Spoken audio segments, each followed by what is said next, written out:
Hello, everyone. Happy Friday. I hope you've got a lovely weekend planned ahead.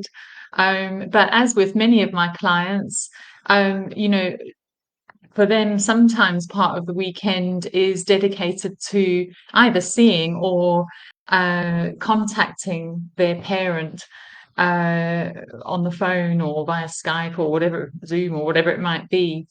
And it's something that many of them, say to me, "Oh my goodness, I don't look forward to this, if I'm perfectly honest, every week, because I come away feeling really sort of dysregulated and often have feelings of anger and frustration. And, I just wish that I could get a grip.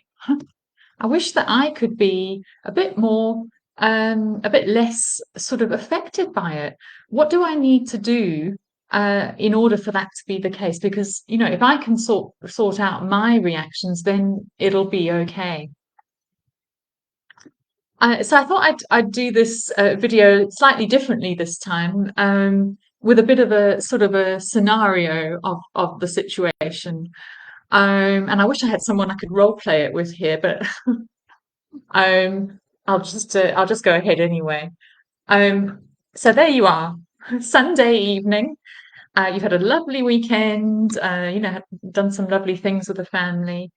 Um, and you've, dutifully every Sunday evening, you ring your narcissistic parent or your parent. You might not be sure that they are just yet.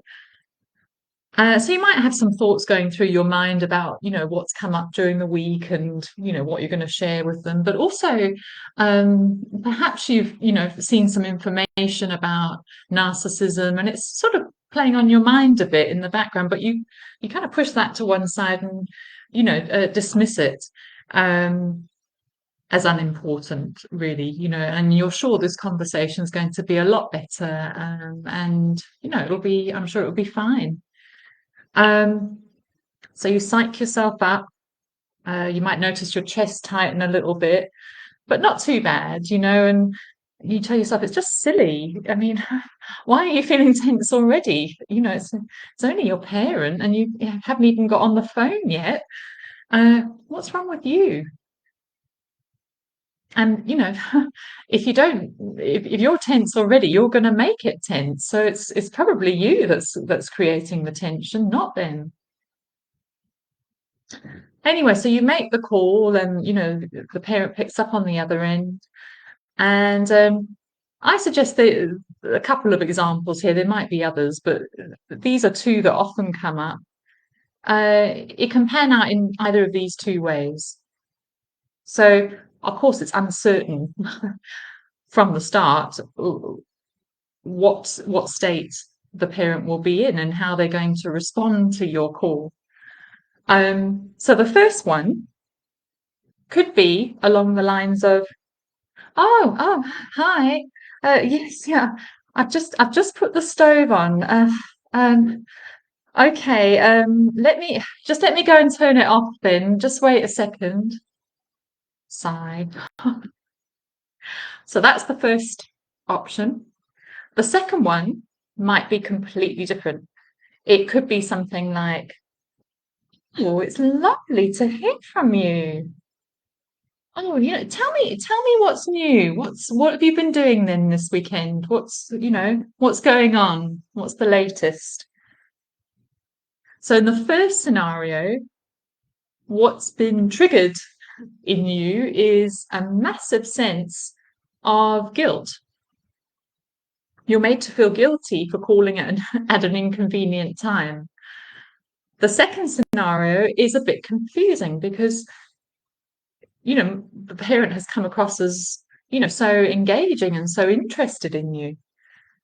So that can be a catalyst for you to opening up further.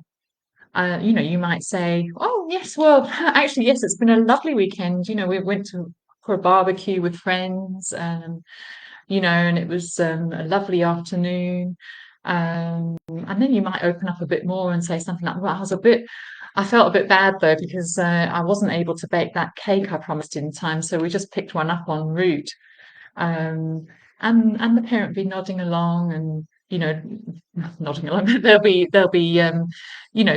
with you in the conversation, and then you might get a remark at some point, because it's been flowing along really nicely. Then the dig might come at some point. Usually there is.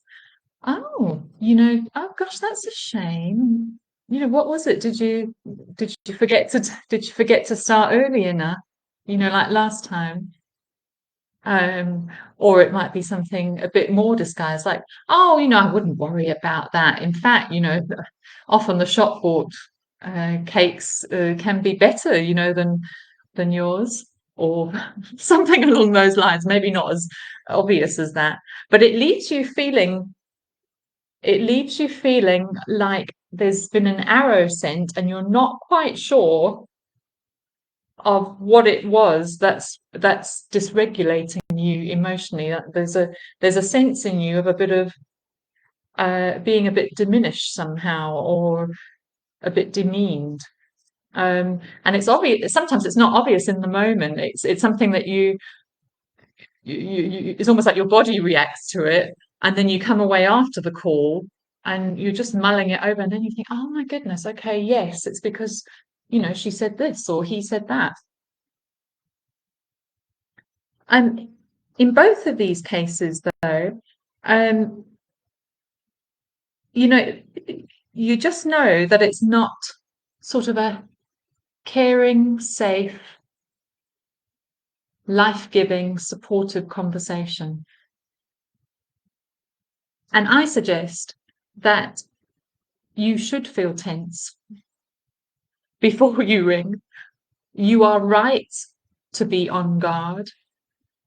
You are right to be defensive. You should be, because it's not a safe conversation. It's not a loving conversation. It's an opening up for the narcissistic parent. It's a lifeline for them to get back in and start meddling in your life. And the way they do that is to begin with your emotions, to show that they still have control over how you feel about yourself. So the first scenario, already guilt has been triggered, a sense of just being a disappointment, of not being able to judge the times right. Are you not capable of thinking that people would be putting the stove on now? The second scenario is a sense of you not being capable again. You see, what the narcissist is trying to do here, the parent, is, even though you have your own separate family, your own separate life, their thinking is that you should still be focusing your life around them.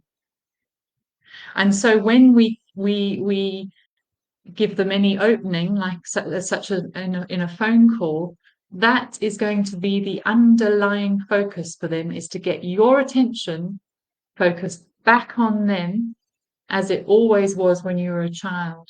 And any sense in them that you are not doing that is going to be met with what they call narcissistic rage, and that can manifest in different ways. It could be the silent treatment.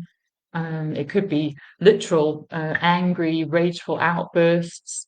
It could be a slamming down of the phone. You name it.